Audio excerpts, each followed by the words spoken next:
Bonsoir à tous. Une explosion engendre un feu à Dijon. Le drame est survenu samedi en fin de journée dans une cave rue Charles Dumont.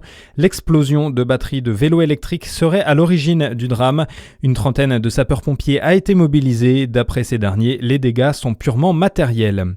2 véhicules ont brûlé dans la nuit à Fontaine-lès-Dijon. Elles se trouvaient sur le parking près du stade Michel Ratel. Une enquête est en cours pour déterminer les circonstances de ce drame.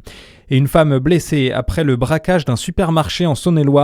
Les faits se sont déroulés à Monceau-les-Mines hier dans une enseigne de l'avenue du Maréchal Leclerc. L'individu était armé et a tenté de voler la caisse. Une employée a notamment reçu un coup à la tête. Le braqueur, lui, a pris la fuite et est toujours recherché par la police. Du nouveau dans l'affaire du jeune homme retrouvé défenestré à Dijon, le bien public a appris qu'il s'agissait d'un suicide. Pour rappel, un jeune homme de 26 ans avait été retrouvé sans vie au pied d'un foyer rue du Pont des Tanneries. Dans le reste de l'actualité, alors que de nouvelles frappes russes ont visé l'Ukraine la nuit dernière, Volodymyr Zelensky rencontre ce soir Donald Trump en Floride. Les deux hommes vont discuter du plan de paix américain pour la fin de la guerre en Ukraine. Interrogé sur ces discussions, le chef de la diplomatie russe déclare que l'Ukraine et l'Union européenne ne sont pas prêtes à s'engager dans des discussions constructives. Et puis vous avez peut-être déjà vu l'un de ces films, vous êtes peut-être même fan, le monde du cinéma perd une icône après la mort de Brigitte Bardot.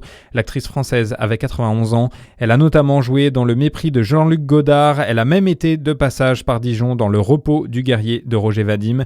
Brigitte Bardot avait également consacré une partie de sa vie à la défense des animaux, elle avait aussi été condamnée pour des écrits racistes.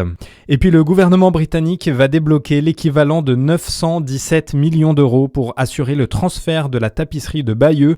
L'œuvre doit être exposée à Londres à partir du mois de septembre, mais de nombreux experts s'y opposent, alertant sur la fragilité de cette célèbre tapisserie. Bonne fin de journée sur Fréquence Plus.